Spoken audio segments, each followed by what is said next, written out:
Chapter 16. A cold rain began to fall, and the blurred street lamps looked ghastly in the dripping mist. The public houses were just closing, and dim men and women were clustering in broken groups round their doors. From some of the bars came the sound of horrible laughter. In others, drunkards brawled and screamed. Lying back in the hansom, with his hat pulled over his forehead, Dorian Gray watched with listless eyes the sordid shame of the great city, and now and then he repeated to himself the words that Lord Henry had said to him on the first day they had met, to cure the soul by means of the senses, and the senses by means of the soul. Yes, that was the secret. He had often tried it, and would try it again now. There were opium dens where one could buy oblivion, dens of horror where the memory of old sins could be destroyed by the madness of sins that were new. The moon hung low in the sky like a yellow skull. From time to time, a huge misshapen cloud stretched a long arm across and hid it. The gas lamps grew fewer, and the streets more narrow and gloomy. Once the man lost his way and had to drive back half a mile. A steam rose from the horse as it splashed up the puddles. The side windows of the hansom were clogged with a grey flannel mist. To cure the soul by means of the senses, and the senses by means of the soul, how the words rang in his ears. His soul, certainly, was sick to death. Was it true that the senses could cure it? Innocent blood had been spilled. What could atone for that? Ah, for that there was no atonement. But though forgiveness was impossible, forgetfulness was possible still, and he was determined to forget, to stamp the thing out, to crush it as one would crush the adder that had strung one. Indeed, what right had Basil to have spoken to him as he had done? Who had made him a judge over others? He had said things that were dreadful, horrible, not to be endured.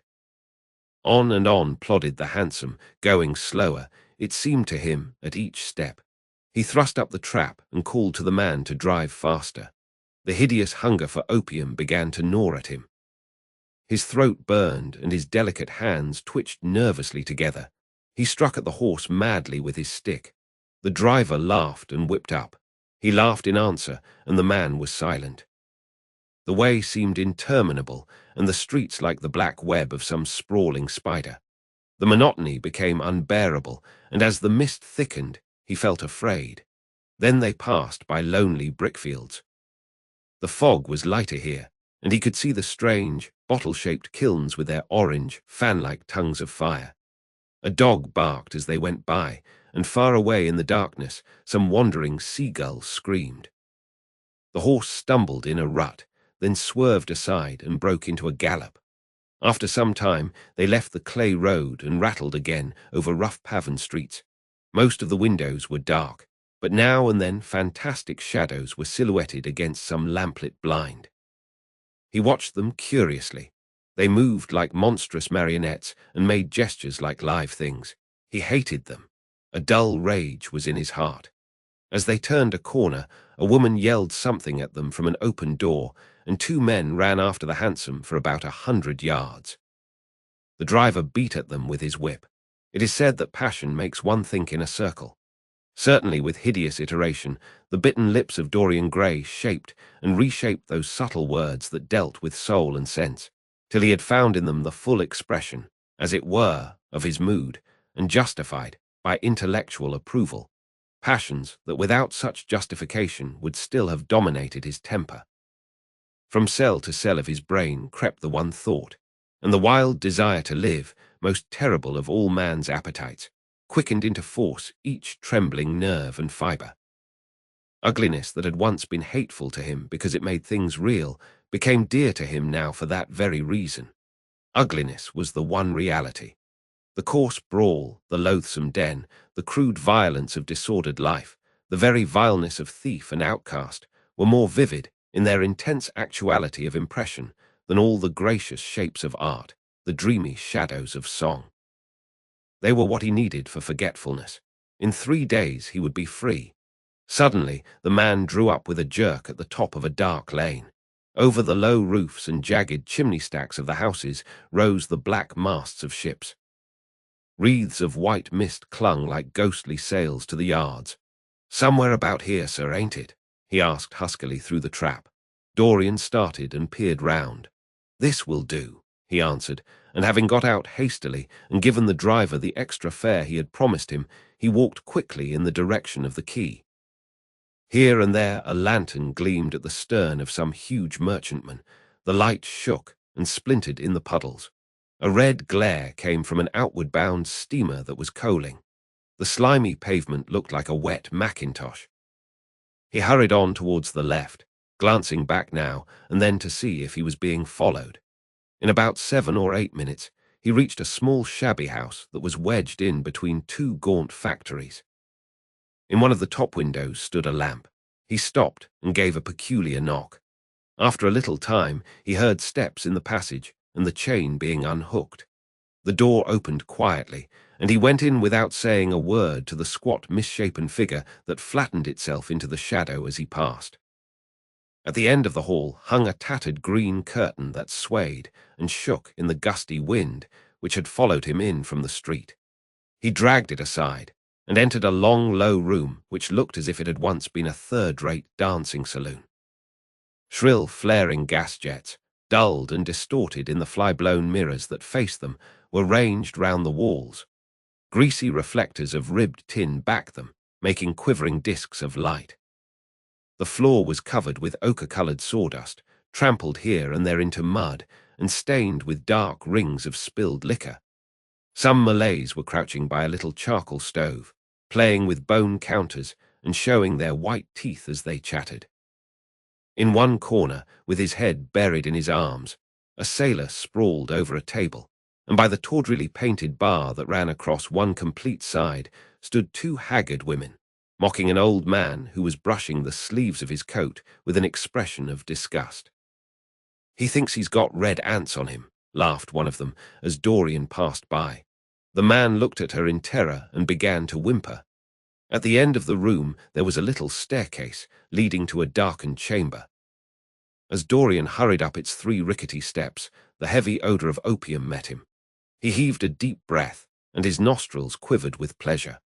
When he entered, a young man with smooth yellow hair, who was bending over a lamp lighting a long, thin pipe, looked up at him and nodded in a hesitating manner. "You here, Adrian?" muttered Dorian. "Where else should I be?" he answered listlessly. "None of the chaps will speak to me now." "I thought you had left England." "Darlington is not going to do anything. My brother paid the bill at last. George doesn't speak to me either. I don't care," he added with a sigh. "As long as one has this stuff, one doesn't want friends. I think I have had too many friends." Dorian winced and looked round at the grotesque things that lay in such fantastic postures on the ragged mattresses. The twisted limbs, the gaping mouths, the staring, lustreless eyes fascinated him. He knew in what strange heavens they were suffering, and what dull hells were teaching them the secret of some new joy. They were better off than he was. He was prisoned in thought. Memory, like a horrible malady, was eating his soul away. From time to time, he seemed to see the eyes of Basil Hallward looking at him, yet he felt he could not stay. The presence of Adrian Singleton troubled him. He wanted to be where no one would know who he was. He wanted to escape from himself. "I am going on to the other place," he said after a pause. "On the wharf." "Yes. That mad cat is sure to be there. They won't have her in this place now." Dorian shrugged his shoulders. "I am sick of women who love one. Women who hate one are much more interesting. Besides, the stuff is better." "Much the same." "I like it better. Come and have something to drink." "I must have something." "I don't want anything," murmured the young man. "Never mind." Adrian Singleton rose up wearily and followed Dorian to the bar. A half-caste, in a ragged turban and a shabby ulster, grinned a hideous greeting as he thrust a bottle of brandy and 2 tumblers in front of them. The women sidled up and began to chatter. Dorian turned his back on them and said something in a low voice to Adrian Singleton. A crooked smile, like a Malay crease, writhed across the face of one of the women. "We are very proud tonight," she sneered. "For God's sake, don't talk to me," cried Dorian, stamping his foot on the ground. What do you want? Money. Here it is. Don't ever talk to me again. Two red sparks flashed for a moment in the woman's sodden eyes, then flickered out and left them dull and glazed. She tossed her head and raked the coins off the counter with greedy fingers. Her companion watched her enviously. "It's no use," sighed Adrian Singleton. "I don't care to go back. What does it matter? I am quite happy here." "You will write to me if you want anything, won't you?" said Dorian after a pause. "Perhaps." "Good night, then." "Good night," answered the young man, passing up the steps and wiping his parched mouth with a handkerchief. Dorian walked to the door with a look of pain in his face. As he drew the curtain aside, a hideous laugh broke from the painted lips of the woman who had taken his money. "There goes the devil's bargain," she hiccuped in a hoarse voice. "Curse you," he answered. "Don't call me that." She snapped her fingers. "Prince Charming is what you like to be called, ain't it?" she yelled after him. The drowsy sailor leaped to his feet as she spoke and looked wildly round. The sound of the shutting of the hall door fell on his ear. He rushed out as if in pursuit. Dorian Gray hurried along the quay through the drizzling rain. His meeting with Adrian Singleton had strangely moved him, and he wondered if the ruin of that young life was really to be laid at his door, as Basil Hallward had said to him with such infamy of insult. He bit his lip, and for a few seconds his eyes grew sad. Yet, after all, what did it matter to him? One's days were too brief to take the burden of another's errors on one's shoulders. Each man lived his own life and paid his own price for living it. The only pity was one had to pay so often for a single fault. One had to pay over and over again, indeed. In her dealings with man, destiny never closed her accounts. There are moments, psychologists tell us, when the passion for sin, or for what the world calls sin, so dominates a nature that every fiber of the body, as every cell of the brain, seems to be instinct with fearful impulses. Men and women at such moments lose the freedom of their will. They move to their terrible end as automatons move. Choice is taken from them, and conscience is either killed, or, if it lives at all, lives but to give rebellion its fascination and disobedience its charm. For all sins, as theologians weary not of reminding us, are sins of disobedience. When that high spirit, that morning star of evil, fell from heaven, it was as a rebel that he fell. Callous, concentrated on evil with stained mind, and soul hungry for rebellion, Dorian Gray hastened on, quickening his step as he went, but as he darted aside into a dim archway that had served him often as a short cut to the ill-famed place where he was going, he felt himself suddenly seized from behind, and before he had time to defend himself, he was thrust back against the wall, with a brutal hand round his throat. He struggled madly for life, and by a terrible effort wrenched the tightening fingers away. In a second he heard the click of a revolver and saw the gleam of a polished barrel pointing straight at his head, and the dusky form of a short, thick-set man facing him. "What do you want?" he gasped. "Keep quiet," said the man. "If you stir, I shoot you." "You are mad. What have I done to you?" "You wrecked the life of Sybil Vane," was the answer, "and Sybil Vane was my sister. She killed herself. I know it. Her death is at your door. I swore I would kill you in return. For years I have sought you. I had no clue, no trace. The two people who could have described you were dead. I knew nothing of you but the pet name she used to call you. I heard it tonight by chance. Make your peace with God, for tonight you are going to die." Dorian Gray grew sick with fear. "I never knew her," he stammered. "I never heard of her." "You are mad. You had better confess your sin, for as sure as I am James Vane, you are going to die." There was a horrible moment.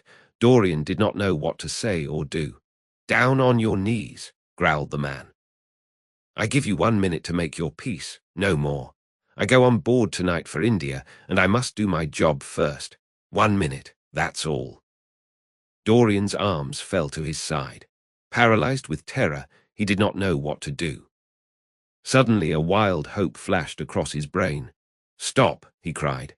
"How long ago is it since your sister died? Quick, tell me." 18 years, said the man. "Why do you ask me?" What do years matter? 18 years, laughed Dorian Gray, with a touch of triumph in his voice. 18 years. Set me under the lamp and look at my face. James Vane hesitated for a moment, not understanding what was meant. Then he seized Dorian Gray and dragged him from the archway. Dim and wavering as was the wind-blown light, yet it served to show him the hideous error, as it seemed, into which he had fallen, for the face of the man he had sought to kill had all the bloom of boyhood, all the unstained purity of youth.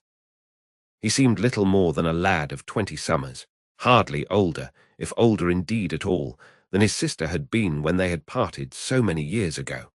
It was obvious that this was not the man who had destroyed her life. He loosened his hold and reeled back. My God, he cried, and I would have murdered you. Dorian Gray drew a long breath. You have been on the brink of committing a terrible crime, my man, he said, looking at him sternly. Let this be a warning to you not to take vengeance into your own hands. Forgive me, sir, muttered James Vane. I was deceived. A chance word I heard in that damned den set me on the wrong track. You had better go home and put that pistol away, or you may get into trouble, said Dorian, turning on his heel and going slowly down the street. James Vane stood on the pavement in horror. He was trembling from head to foot. After a little while, a black shadow that had been creeping along the dripping wall moved out into the light and came close to him with stealthy footsteps. He felt a hand laid on his arm and looked round with a start. It was one of the women who had been drinking at the bar. Why didn't you kill him? She hissed out, putting haggard face quite close to his. I knew you were following him when you rushed out from Darley's. You fool, you should have killed him. He has lots of money, and he's as bad as bad. He is not the man I am looking for, he answered, and I want no man's money. I want a man's life. The man whose life I want must be nearly 40 now. This one is little more than a boy. Thank God, I have not got his blood upon my hands. The woman gave a bitter laugh. Little more than a boy, she sneered. Why, man, it's nigh on 18 years since Prince Charming made me what I am. You lie, cried James Vane. She raised her hand up to heaven. Before God, I am telling the truth, she cried. Before God. Strike me dumb if it ain't so. He is the worst one that comes here. They say he has sold himself to the devil for a pretty face. It's nigh on 18 years since I met him. He hasn't changed much since then. I have, though, she added, with a sickly leer. You swear this? I swear it, came in hoarse echo from her flat mouth. But don't give me away to him, she whined. I am afraid of him. Let me have some money for my night's lodging.